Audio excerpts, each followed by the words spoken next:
What up, what up? Say so G. Back with another topic, back with another video. So the title of this video is gonna be Gen X is facing a retirement crisis. So we can talk about it. So admin notes, thanks again to all the subscribers that subscribe to my channel. I endeavor to keep pushing this out to give you leverage to better selves. Let's get into it. So why do I say that the Gen X is facing a retirement crisis? Well, I've been talking about this for a while now. So I think I could probably take almost all the videos that I've made about this topic within the last month and roll them together and then make a whole docu-series about Gen X and how retirement is like not even in the forefront when it comes to something that they really believe they can have. We've already talked about that Gen X is the sandwich generation, where we have Gen X taking care of baby boomers, which were their parents, and then also taking care of their Gen Z children, right, in the latter.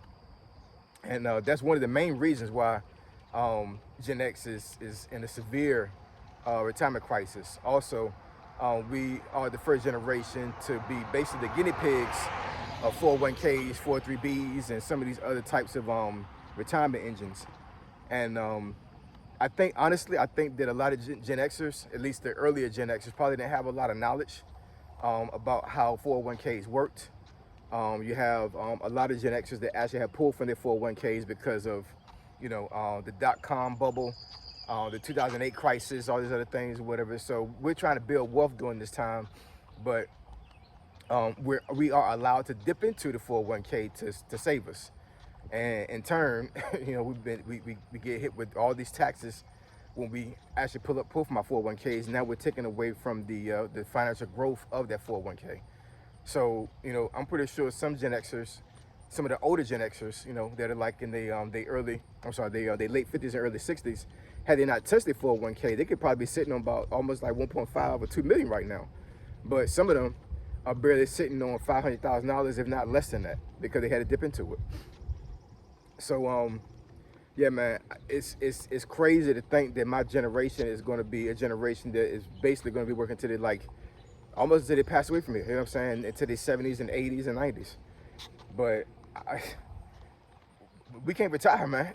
You know what I'm saying? A majority of Gen Xers cannot retire right now. Me being 48, you know, honestly, you know, depending on like what kind of health you have, I mean, you could be thinking about retirement right now.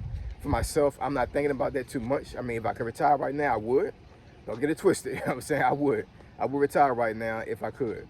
But at 48, and still have my sound mind, thank goodness, and still being able to work IT, still able to be mobile and get to work. You know what I'm saying? Like, I'm maximizing my my income potential as I go along here, and retiring right now would just not be a smart financial move for me.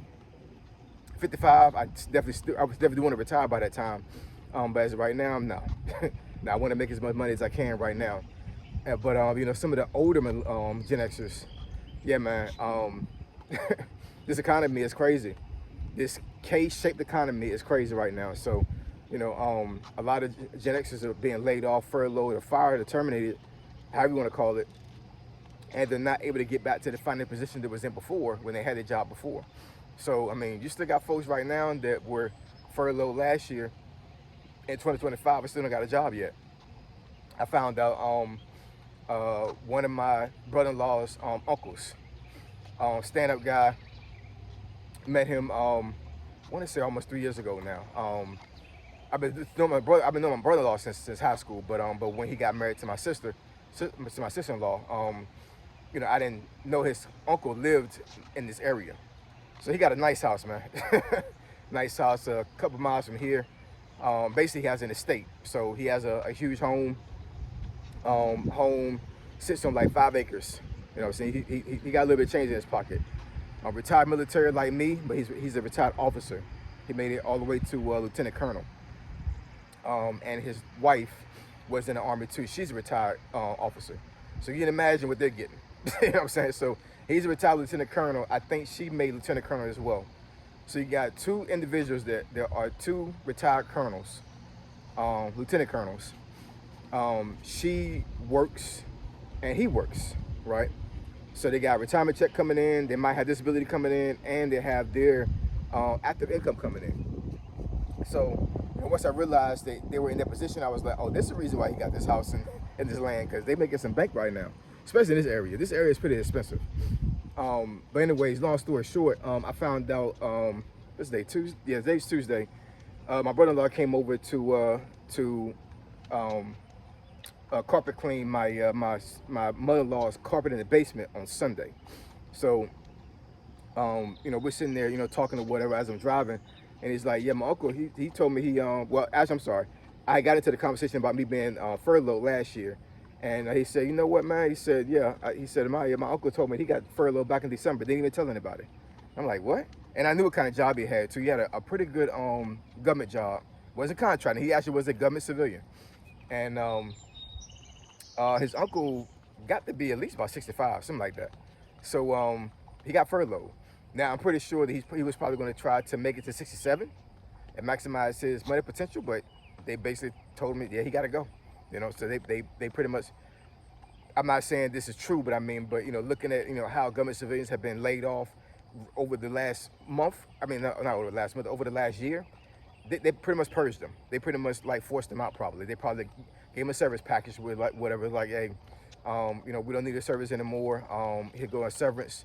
You can start working and pretty much maximize your PTO, your leave, and then once your leave ends, we give you the severance and you're out of here. So I know a lot of folks will probably say in that scenario, he's a retired colonel, his wife's a retired colonel. They both had jobs. Why would it be so much of a big deal for him to retire now, be a forced retire when he's making all this money? Well, I'm not saying that I'm not saying he's a person that that is bad with his money, because from what I can tell on the outside looking in, you know what I'm saying, like, he's been doing pretty well for himself. You know what I'm saying? But there was a reason why he didn't retire before they laid him off. You know what I'm saying? Like, he probably had some things going on. I do know he does have 2 children that are still living with him right now. So I don't know if he was trying to save retiring right now because he has 2 adult children that's in his house right now, 2 daughters. But I mean, bottom line, he didn't expect to be pushed out like that, right? And he's still navigating life. I mean, I don't think he's hurting too bad, but I'm pretty sure he was upset that he got furloughed like that / forced retired. But this is going on, all over the government, all over corporate America. And, when you see folks being laid off and furloughed early before they choose to retire, it's a reason for that. Let's forget about the age. Let's forget about how much money you're making or whatever. If you're a person right now that got furloughed or terminated and you chose not to do that, and you still wanted to be working, right now, that means you got forced retired. And because you got forced retired, guess what? Now you got to start pivoting around the economy, because you don't have the active income coming in anymore, right? So that's all to say is, like, for me, for the younger Gen Xers like me, we got to get our stuff in order right now, man. We just have to. We have to, because I'm telling you, it's a bad way to be, to know and to come to the realization that you may not be able to retire when you want to retire. That's a bad thing, man. It really is. You know what I'm saying? Like, medical insurance and just the health industry as a whole is ridiculous when it comes to how much you got to pay for services, how much your co-pays are, how much you got to pay for medicine, and a lot of folks need active income to pay for this stuff. You know what I'm saying? So, you lose your job being an older person, and a lot of times your medical insurance is tied to your job. So when you lose your job, that means your medical insurance goes away, unless you go with Cobra. And Cobra, I'm pretty sure a lot of folks understand what Cobra is. Yeah. Yeah. We're talking like an egregious amount of money to pay for Cobra. That's some type of government incentive, like to say, hey, even though you lost your job, we're going to allow you to pivot over to this egregiously high alternative medical insurance, and you got to pay this out of pocket without having a job. Does that make any sense? I don't think so. So, yeah, man. we are in a dire retirement crisis right now. We just are. You know what I'm saying? I'm not exactly sure how baby boomers are working out right now. I've seen a lot of baby boomers that are still working, and they don't want to work, but they're still working. But I mean, but at the end of the day, you still have a lot of baby boomers that are like, that generation is dying off. I mean, that's just the bottom line. It really is. You know what I'm saying? And we are on their heels. We're getting into we're starting to go into our mid 60s, late 60s, and so forth. The older Gen Xers. So when you get to that age, man, honestly, like I said before in another video, I think we should be retired way earlier than that. But I mean, but I understand how a capitalistic country is, and we got to work for a long time, man. These folks don't want us to retire. They don't. They don't want us to retire, man. They want us to keep working. So I understand how that works, but yeah, man, we gotta do something, man. We gotta do something. And like I said before, and previously, it's never too late to start saving and start putting yourself in a position where you can actually, live a decent life. You know what I'm saying? Instead of like, be worried about money, be concerned about how money is for yourself. We just gotta do better, man. We gotta do better. You know what I'm saying? We gotta keep grinding. But for the older Gen Xers, there's ways of navigating the economy. You got to do your own research, obviously, and you gotta have faith that other things gonna work out for you. But if you gotta keep grinding, you keep grinding. Eventually, things will pop off for you. It will. So I appreciate y'all. I love y'all. Like it's on this video. Say so, G. Signing out. I'm gone.